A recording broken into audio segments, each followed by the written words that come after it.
தமிழை அடிக்கிறதுக்கே இங்கிலீஷ் தேவைப்படுது.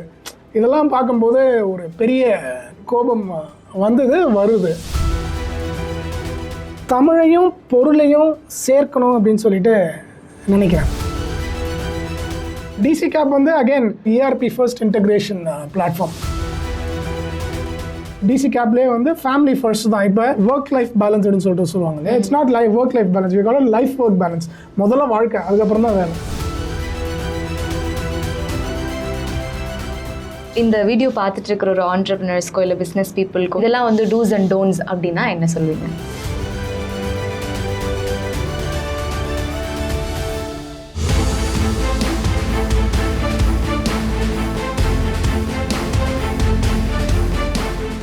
Hello guys, welcome to chat with KC. என்னடா கார்த்திக் சிதம்பரம் இல்லைன்னு பார்க்குறீங்களா? நான் சௌமியா ஸ்ரீ. இன்னைக்கு நம்ம யாரை இன்டர்வியூ பண்ண போகிறோம் அப்படின்னா நம்ம கார்த்திக் சிதம்பரம் அவர்களை தான். ஹாய் சார், எப்படி இருக்கீங்க? வணக்கம் சௌமியா, எப்படி இருக்கீங்க? சூப்பராக இருக்கேன் சார். ஸோ நீங்கள் CEO, பாட்காஸ்ட் பண்ணுறீங்க, இன்டர்வியூ எடுக்கிறீங்க, and you're a good father and brother. இந்த மாதிரி நிறைய ரோல்ஸ் ப்ளே பண்ணுறீங்க. And you love to learn. நிறைய கற்றுக்கிட்டே இருக்கிறது உங்களுக்கு ரொம்ப பிடிக்கும். இவ்வளோ ரோல்ஸ் இருந்தும் உங்களை எது ரொம்ப அழகாக ஷேப் பண்ணுதுன்னு நினைக்கிறீங்க சார்? ஷேப் பண்ணது அப்படின்னு சொல்லிட்டிங்கன்னா அகெயின் கற்றல் தான். புத்தகங்கள், புக்ஸை. ஸோ இப்போ எனக்கு ஜென்ரலாக பார்த்தீங்கன்னா வெறும் படிச்சுட்டு நான் ரொம்ப இப்போ சில பேர் நினைப்பாங்க நான் நிறையா படிப்பேன் அப்படின்னு. ஆக்சுவலாக அந்தளவுக்குலாம் படிக்கிறது கிடையாது. பட் படிக்கிறத எனக்கு ப்ராக்டிஸ் பண்ணி பார்க்குறது பிடிக்கும். ஸோ இப்போ இந்த மாதிரி ஒன்று படிக்கிறோம், ஒரு புக்கில் நல்லா இந்த மாதிரி எழுதியிருக்காங்க அப்படின்னா அதை பயன்படுத்தி பார்க்குறது எனக்கு ரொம்ப பிடிக்கும். ஸோ அதுதான் இப்போ எல்லாத்தையுமே பயன்படுத்த முடியாது. நமக்கு எது கரெக்டாக வருதோ அதை சரி பண்ணி பார்த்தா என்ன அப்படின்னு சொல்லிட்டு தோணும். அது மாதிரி ரொம்பலாம் யோசிக்க மாட்டேன், பண்ணி பார்த்துருவேன். பரவாயில்ல, யார் என்ன சொன்னால் என்ன, நமக்கு ஒன்றும் கவலை கிடையாது. ஸோ ட்ரை பண்ணி பார்த்துருவோம் அப்படின்னு சொல்லிட்டு அது மாதிரி நம்ம என்ன வாசிக்கிறோமோ இல்லைனா வேறு யாராவது ஒருத்தவங்க நல்லா பண்ணாங்க அப்படின்னா இவங்க நல்லா பண்ணுறாங்க, அதை நமக்கு தகுந்த மாதிரி எப்படி மாற்றிக்கலாம் அப்படின்னு சொல்லிட்டு பயன்படுத்தி பார்க்குறது பிடிக்கும். ஸோ அதுதான் நம்மளை கொஞ்சம் கொஞ்சமாக ஷேப் பண்ணி வந்துட்டுருக்குன்னு சொல்லிட்டு நினைக்கிறேன். அகெயின் போக வேண்டிய தூரம் நிறையா இருக்குது. உங்களுக்கு ஏன் தமிழ் மேலே இவ்வளோ காதல்? அந்த காதல் எங்கேருந்து தொடங்குச்சு? காதல் அப்படின்னு சொல்கிறத விட ஒரு தமிழ் பல வகைகளில் எனக்கு ஹெல்ப் பண்ணியிருக்கு, அதாவது உதவி இருக்குது அப்படின்னு சொல்லிட்டு நான் நினைக்கிறேன். இப்போ நம்ம சொல்கிறோம் இல்லையா, இப்போ இன்னா செய்தாரை ஒருத்தல் அவர் நானே நன்னயம் செய்து விடல் அப்படின்றோம். இப்போ யாராவது நமக்கு தீங்கு செஞ்சாங்கன்னா நம்ம அவங்களுக்கு தீங்கு செய்யணுன்ற அவசியம் கிடையாது, நல்லது செஞ்சுருங்க அப்படின்னு சொல்லிட்டு சொல்கிறோம். பட் அகைன் கொஞ்சம் கொஞ்சமாக ஆஸ் யூ க்ரோ, பரவாயில்ல அது கரெக்டாக பயங்கரமாக எழுதியிருக்காங்க. இப்போ அதான அறம் அப்படின்றோம் இல்லையா, அந்த அறத்தை நமக்கு கற்றுக் கொடுத்தது தமிழ் தான். ஸோ அதனால தான் நானுமே என்ன சொல்கிறேன், இப்போ யாராக இருந்தாலும், இப்போ உங்கள் பசங்களாக இருந்தாலும் கண்டிப்பாக உங்களுடைய தாய்மொழி என்னவோ அதை அவசியமாக சொல்லிக் கொடுங்க அப்படின்னு சொல்லிட்டு சொல்கிறேன். இப்போ சிங்கப்பூர் மாதிரி நாடுகளுக்கெலாம் நீங்கள் போனீங்க அப்படின்னா நிறைய பேர் டக்குன்னு ஃபோனில் தட்டின்னு இருப்பாங்க பார்த்தீங்கன்னா அவங்க சீன மொழியிலே அவங்க டைப் பண்ணுவாங்க. ஓகே, பட் நம்மளே இங்கே தமிழை அடிக்கிறதுக்கே இங்கிலீஷ் தேவைப்படுது. இதெல்லாம் பார்க்கும்போது ஒரு பெருங்கோபம் அப்படின்னு சொல்லுவோம் இல்லையா, அது மாதிரி ஒரு கோபம் வருது. லிங்குவிஸ்டிக்ஸ் ப்ரொஃபஸர்ஸோடு பேசும்போது, அதாவது மொழி குறித்து ஆராய்ச்சி செய்கிற பேராசிரியர்களோடு பேசும்போது, இப்போ கனடாவில் இருக்கிற நிறைய நாடுகளில் இருக்கிற ப்ரொஃபஸர்ஸோடு பேசுகிறேன். அவங்களே என்ன சொல்கிறாங்க அப்படின்னா, இப்போ இன்றைக்கி நம்ம மனநலம் அப்படின்றோம். அதாவது உடல் நலம் ரொம்ப முக்கியம், உடற்பயிற்சி ரொம்ப முக்கியம். பட் உடற்பயிற்சி எவ்வளோ முக்கியமோ மனநலமும் ரொம்ப முக்கியம். மனநலத்துக்கே உங்கள் தாய்மொழி ரொம்ப உதவுது அப்படின்னு சொல்லிட்டு சொல்கிறாங்க. நீங்கள் தொடர்ந்து நிறைய விஷயங்கள் பண்ணிகிட்ருக்கீங்க. இப்போது இந்த கம்பெனி கடந்து தமிழுக்காக நீங்கள் என்னென்ன விஷயங்கள் புதுசாக முன்னெடுத்துட்டு வரீங்க, அதை ஷேர் பண்ணிக்கோங்க. தமிழையும் பொருளையும் சேர்க்கணும் அப்படின்னு சொல்லிட்டு நினைக்கிறேன். ஸோ அதாவது தமிழ் மூலியமாக பணம் பண்ண முடியணும். ஓகே, அதற்குரிய சில முயற்சிகள் தான் செஞ்சுட்டுருக்கோம். ஃபார் எக்ஸாம்பிள், கோதை மொழி ஆய்வகம் அப்படின்னு சொல்லிட்டு தூது அப்படின்னு சொல்லிட்டு ஒரு கேம் சென்னை புக் ஃபேரில் லான்ச் பண்ணோம். பட் இதில் நிறைய கற்றல்களும் இருக்குது. ஏன்னா இந்த விளையாட்டுகள் தமிழை அடுத்த கட்டத்துக்கு கொண்டு போகும்னு சொல்லிட்டு நாங்கள் திடமாக நம்புகிறோம். இது குறித்து கடந்த ஒரு 4-5 வருடங்களாக ஆராய்ச்சி செய்து கொண்டு வருகிறோம். பொன்னி அப்படின்னு சொல்லிட்டு அதில் நம்ம ஒர்க் பண்ணோம். ஸோ அதில் அந்த என்டையர் மேகசீனை டிஜிட்டைஸ் பண்ணி சர்ச்சபிள், அதாவது தேடும் வகையில் செஞ்சுட்டுருக்கோம். அது ஒரு பெரிய ப்ராஜெக்ட். அதே மாதிரி வாரம் கடிதம் எழுதுறேன், ஞாயிறு கடிதம் அப்படின்னு சொல்லிட்டு. ஞாயிறு கடிதம் வாசிக்கலாம், அவசியமாக வாசிங்க. ஸோ எவ்ரி வீக் கைப்பட எழுதுகிறேன். ஏன் கைப்பட எழுதுறேன்னா, எனக்கு தமிழில் டைப் பண்ண தெரியாது, தமிழை இங்கிலீஷில் எழுதும்போது எனக்கு பிடிக்காது.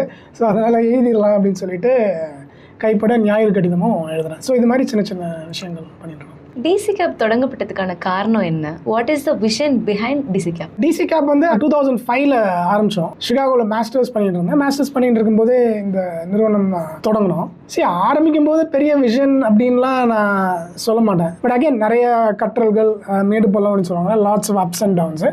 ஸோ இன்றைக்கி what we do, we are ERP first integration platform. நிறையா ப்ளம்பிங், கன்ஸ்ட்ரக்ஷன், HVAC அப்படின்னு சொல்லிட்டு சொல்லுவாங்க, ஹீட்டிங், வென்டிலேஷன், இது மாதிரி டிஸ்ட்ரிபியூட்டர்ஸ்க்கு ERP இருக்கும். பட் அந்த ERPயில் இருக்கிற டேட்டா அது வந்து அந்த ERPலேருந்து மற்ற சிஸ்டத்துக்கு கரெக்டாக சீம்லெஸ்ஸாக போகணும்.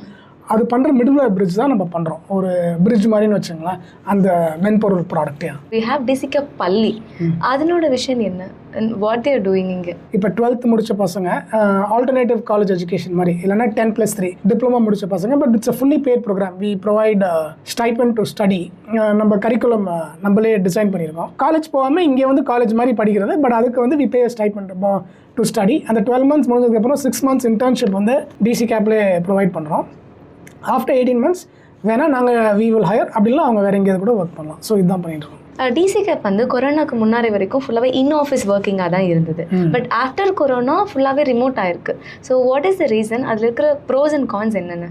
ஸோ இப்போ ஒரு தாட் ப்ராசஸ். இப்போ நம்ம ஃபுல்லி டிஸ்ட்ரிபியூட், நிறைய பேர் கேட்பாங்க, எப்படி உங்களுக்கு ஃபுல்லி ரிமோட்டாக இருக்கீங்களே, உங்களுக்கு ஆஃபீஸ் இல்லையே, எப்படி ஒர்க் ஆகுது அப்படின்னு சொல்லிட்டு நிறைய பேர் கேட்பாங்க. கண்டிப்பாக அதில் ப்ரோஸும் இருக்குது, கான்ஸும் இருக்குது. ப்ரோஸ் அப்படின்னு பார்த்தீங்கன்னா டைவர்சிட்டி, யாரோட வேணாலும் எங்கே இருந்தாலும் ஒர்க் பண்ணலாம். இப்போ நம்ம கம்யூனிகேஷன் சொல்கிறோம் இல்லையா, இப்போ சில பேரால் அந்த அளவுக்கு பேச முடியல அப்படின்ற மாதிரிலாம் சொல்கிறோம். பட் இதில் வந்து இதை வந்து நாங்கள் அப்போ யோசிக்கலை.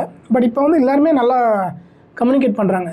ஏன்னா ஒர்க் பண்ணுறவங்கலாம் பல ஊர்களில் இருக்காங்க, மற்ற ஸ்டேட்லேயும் இருக்காங்க. ஸோ அப்போ வந்து கம்யூனிகேட் பண்ணுற லாங்குவேஜே வந்து இங்கிலீஷ் தான். ஸோ அதில் வந்து it's a very very big pro அப்படின்னு சொல்லிட்டு நினைக்கிறேன். கான்ஸ் என்ன அப்படின்னு பார்த்தீங்கன்னா, மேபி தினைக்கும் பார்த்துக்க முடியாது. அதுலேயுமே நிறையா அட்வான்டேஜஸ் இருக்குது. ஸோ அதுக்கு தான் நாங்கள் என்ன பண்ணுறோம் அப்படின்னா, home coming again strategy meeting மாதிரி ஒன்ஸ் அ குவார்ட்டர் வைக்கிறோம். அதே மாதிரி வி ட்ராவல். இப்போ ஒரு கான்ஃபரன்ஸ் போகிறோம்னா, இப்போ நான் மட்டும் போக மாட்டேன், இன்னொரு 4 பேர் வருவாங்க. ஸோ அப்போ அதுவுமே எங்களுக்கு ஒரு ஒர்க்கிங் என்விரான்மெண்ட் மாதிரி ஆயிடுது. அது ஒன்று. அதே மாதிரி ஹோம் கமிங் அப்படின்னு சொல்லிட்டு சொல்லுவோம். ஸோ அதாவது ஒர்க் பண்ணுறவங்கலாம் ஃபுல்லி ரிமோட்டாக இருந்தாலும் வருஷத்தில் ஒரு வாட்டி we all come together to one place. So இதெல்லாமே it helps with bonding. Again இதெல்லாம் வந்து நீங்கள் கல்ச்சரை கரெக்டாக செட் பண்ணணும், அதான் முக்கியம் அப்படின்னு சொல்லிட்டு நினைக்கிறேன். நீங்கள் இப்போ தொடர்ந்து வந்து ஆர்டிஃபிஷியல் இன்டெலிஜென்ஸ் பற்றி ரொம்ப நிறைய பேசிகிட்டே வரீங்க. What to you think sir? உங்களுக்கு இதில் என்ன ஒப்பீனியன் இருக்குது? To you think AI will replace human beings are AI will enhance human beings power? நான் ரொம்ப பேசின்னு வரேனான்னு தெரில. இன்னும் நிறைய படிக்கணும், இன்னும் நிறையா பேசணும்னு சொல்லிட்டு நினைக்கிறேன். பட் அகைன் ரொம்ப இன்ட்ரெஸ்டிங்காக இருக்குது. ஆக்சுவலாக இப்போ நம்ம ஒர்க்குமே டிஸ்ரப்ட் ஆகுதுன்னு சொல்லிட்டு நினைக்கிறேன். இப்போ இதை நிறைய கஸ்டமர்ஸ் பண்ண ஆரம்பிச்சிடுறாங்க. என்ன பண்ணுறாங்கன்னா, இப்போ இந்த ப்ராடக்ட்டில் இது சரியில்லை அப்படின்னு சொல்லிட்டு ஒர்க் ஆகலைன்னு இப்போ எரர் வருது. அவங்க எரர் வருதுன்னு சொன்னால் நம்ம ஃபிக்ஸ் பண்ண போகிறோம். இப்போ என்ன பண்ணுறாங்க கஸ்டமர்ஸு, அந்த எரர் அப்படியே கிளாடில் போட்டு இந்த எரர் எதனால் வருதுன்றது அவனே கிளாடே ஒரு ரீசன் கொடுத்துட்றான். அப்போ நம்ம ப்ராடக்டே கூட கிளாட் ரீப்ளேஸ் பண்ணலாம்ல. இதெல்லாம் வந்து இப்போ ஏஐ செயற்கை நுண்ணறிவு காலத்தில் நம்ம இப்போ பார்த்துக்கிட்டு இருக்கோம். ஸோ கண்டிப்பாக ஐ திங்க் நிறைய சேஞ்ச் ஆகுதுன்னு நினைக்கிறேன். ஸோ இப்போ நம்ம நிறைய அப்டேட் பண்ணிக்கணும், இல்லைன்னா நமக்கு வேலை இல்லை. ஏஐ கிட்ட உங்களோட ஒரு ஜாபை மட்டும் ஃபுல்லாக ஒப்படைச்சிருவேன், இது நான் பண்ண தேவையில்ல, ஏஐ பார்த்துக்கிட்டோன்னு விட்டுருவேன் அப்படின்னா அது என்ன ஜாபு? இந்த ஒரு வேலையை மட்டும் என்ன நடந்தாலும் ஏஐட்ட கொடுக்க மாட்டேன், நான் தான் பார்ப்பேன் அப்படின்னா என்ன ஜாப்? 2 விஷயம். இப்போ எப்படி ஏஐ யூஸ் பண்ணுறேன் அப்படின்னு பார்த்தீங்கன்னா, இப்போ நம்ம ஒரு புத்தகம் வாசிக்கிறோம் அப்படின்னு வச்சுங்களேன். இப்போ நமக்கு அந்த புத்தகம் சரியாக புரிஞ்சுதா புரியலையா அப்படின்ற ஒரு குவெஸ்டன் இருக்கும். ஸோ அதை வந்து நம்ம யார்கிட்டையாவது கேட்கணும். அந்த புத்தகம் வாசித்தவங்ககிட்ட கேட்டால் நம்ம ஒரு டிஸ்கஸ் பண்ணலாம், இல்லைனா அந்த புத்தகம் எழுதுனவங்ககிட்ட கேட்டால் டிஸ்கஸ் பண்ணலாம். இப்போ ஒரு புக் ஒன்று ரீசெண்டாக வாசித்தேன், சித்தார்த்தா அப்படின்னு சொல்லிட்டு ஹெர்மன் ஹீஸ் எழுதின புக்கு. ஸோ அதை பார்த்தோன்னா சரி நம்ம சரியாக புரிஞ்சுக்கிட்டு இருக்கோமா இல்லையா அப்படின்ற ஒரு கேள்வி எனக்கு இருந்தது. அப்போ வந்து சரி பெர்ப்ளெக்சிட்டியோட கேட்டு, சரி இதுதான் இவர் சொல்கிறாரு, இதை நீங்கள் என்ன நினைக்கிறீங்க, இப்போ என்னுடைய அண்டர்ஸ்டாண்டிங் கரெக்டாக? ஸோ இது மாதிரி தான் இப்போதைக்கு நான் யூஸ் பண்ணிகிட்ருக்கேன். பட் இன்னும் கோடிங்லாம் இன்னும் நிறைய யூஸ் பண்ணணுன்னு சொல்லிட்டு நினைக்கிறேன். இதை ஏஐக்கே கொடுக்க மாட்டேன் அப்படின்னா தெரில, நம்ம அது மாதிரி நிறையா இருக்குது. Okay, so for example do things by hand அப்படின்னு சொல்லிட்டு சொல்லுவாங்க. அதாவது நம்ம என்ன பண்ணணுமோ அதை நம்ம பழகணும் அப்படின்னு சொல்லிட்டு. ஸோ அது மாதிரி நிறைய வேலைகள் இருக்குல்ல. You travel a lot and US based கம்பெனின்றதுனால நீங்கள் நிறைய இடத்துக்கு ட்ராவல் பண்ணிகிட்டே இருக்கீங்க. இவ்வளோ ட்ராவலுக்கு மத்தியிலையும் இப்போ சாட் வித் கேசி பாட்காஸ்ட்டாக இருக்கட்டும், பிஸ்னஸ் மீட்டிங்ஸாக இருக்கட்டும், எல்லாத்தையும் எப்படி மேனேஜ் பண்ணுறீங்க? How do you handle time? So ஜென்ரலாக ஸ்டார்ட் பண்ணிடுவேன். இப்போ நம்ம ஒரு ரெக்கார்டிங் பண்ணுறோம் அப்படின்னா அன்றைக்கி ஒரு ரெக்கார்டிங் மட்டும் பண்ணுறதில்ல, ஒரு 4-5 ரெக்கார்டிங் இருக்கும். இல்லைனா இப்போ ஒரு ஈவெண்ட் போகிறேன்னு வச்சுங்களேன், ஸோ அந்த ஈவெண்ட்டுக்கு வேறு யாரெல்லாம் வராங்க அப்படின்னு சொல்லிட்டு கொஞ்சம் ரீசர்ச் பண்ணிவிட்டு இப்போ அவங்களுக்கு ரீச் அவுட் பண்ணிட்டு அவங்களும் அது அப்போ அங்கே ஒரு 2-3 ரெக்கார்டிங் எடுக்கலாம் இப்போ சாட் வித் கேசிக்கு. இப்போ அது மட்டும் இல்லாமல் இப்போ ட்ரிவன் பை டிசி கேப் அப்படின்னு சொல்லிட்டு ஒரு டிஸ்ட்ரிபியூஷன் பாட்காஸ்ட் ஒன்று ரன் பண்ணுறோம். அதில் வந்து we meet with lot of distribution leaders. Again அது வந்து business podcast. Chat with KC more for fun சொன்னாலும் அது வந்து பிஸ்னஸ் பாட்காஸ்ட். இப்போ அதுக்குமே வந்து வி ஸ்டார்ட் திங்ஸ். இப்போ ஒரு நாளில் ஒரு பாட்காஸ்ட் மட்டும் இல்லை, ஒரு ஃபுல் டே வந்து we have a lot of recordings. So அது மாதிரி பண்ணும்போது உங்களுக்கு நிறையா பண்ணுற மாதிரி தெரியும். பட் ஆனால் வந்து எசென்ஷியலி ஸ்டாக்கிங் தான். நீங்கள் ஒரு ஃபவுண்டர், ஒரு சிஇஓ, நீங்கள் you hold some power to change somethings. இல்லை நீங்கள் நினச்சது நீங்கள் தாராளமாக பண்ணிட்டு போயிட்டே இருக்கலாம். நீங்கள் எப்போவுமே பீப்புளை லிசன் பண்ணுவீங்க. நோ மேட்டர் யார் பேசுகிறாங்க என்ன பேசுகிறாங்கன்றதை தாண்டி என்ன பேசினாலும் யார் பேசினாலும் யூ லிசன். உங்ககிட்ட ஏதாவது குறைகளோ இல்லை மிஸ்டேக்ஸோ நடக்கும்போது you calmly accept it and try to change it. அது ரொம்ப அழகாக நீங்கள் சேஞ்ச் பண்ணிப்பீங்க. Where does that quality come from? I think அவ்வளோ பவர்லாம் இருக்கான்னு நமக்கு தெரியல. ஓகே, ஸோ நீங்கள் வந்து நம்ம அவ்வளோ பவர் இருக்குது அப்படின்றீங்க, அந்த அளவுக்குலாம் பவர் இல்லை. அது நம்பர் 1.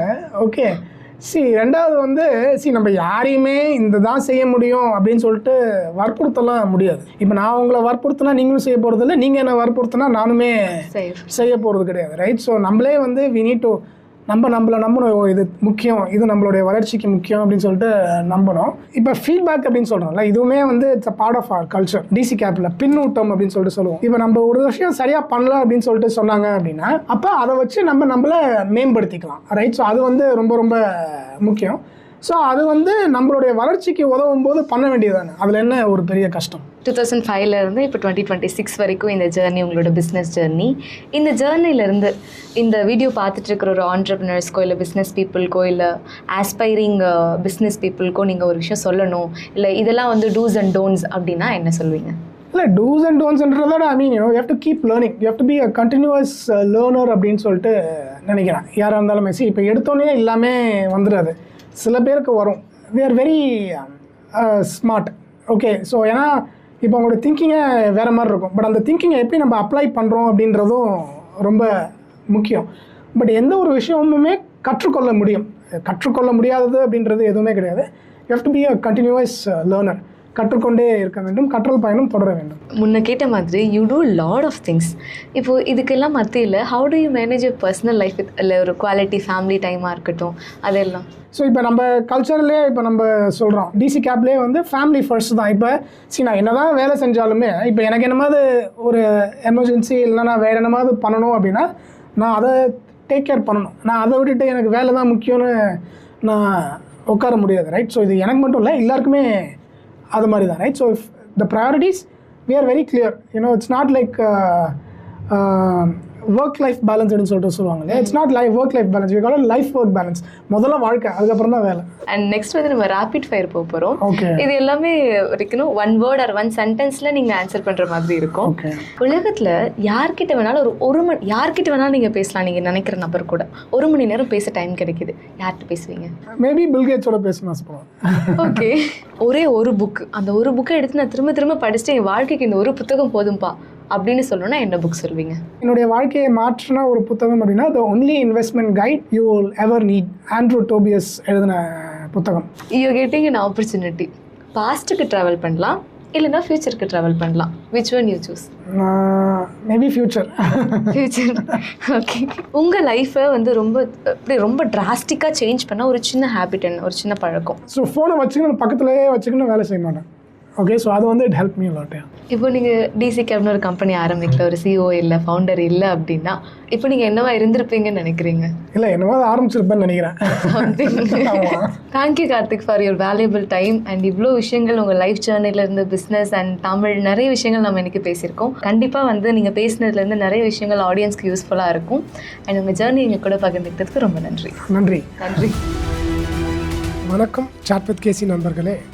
நான் கேசி கார்த்திக் சிதம்பரம். வாரம் என்ன பாதிக்கிற விஷயங்களை கைப்பட கடிதமாக எழுதுகிறேன். ஒவ்வொரு ஞாயிற்றுக்கிழமையும் சமூக ஊடகங்களில் வெளியாகும் ஞாயிறு கடிதத்தை மறக்காமல் வாசிங்க.